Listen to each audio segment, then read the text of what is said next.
Assalamualaikum warahmatullahi wabarakatuh. Salam sejahtera bagi kita semua. Shalom.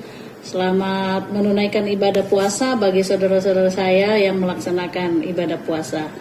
Tentunya senantiasa sehat. Saya, Kepala Dinas Ketenagakerjaan Kota Makassar, menyampaikan dan menghimbau kepada para pekerja dan para pengusaha untuk mendapatkan tunjangan Hari Raya Keagamaan, dan kepada para pemberi kerja atau pengusaha untuk menyiapkan sedini mungkin H-7 seluruh hak dan kewajiban harus ditunaikan agar teman-teman kita, para pekerja, merayakan Idul Fitri dengan penuh sukacita karena mendapat tunjangan hari raya yang merupakan hak dari mereka. Ingat, H-7 sudah harus dibayarkan.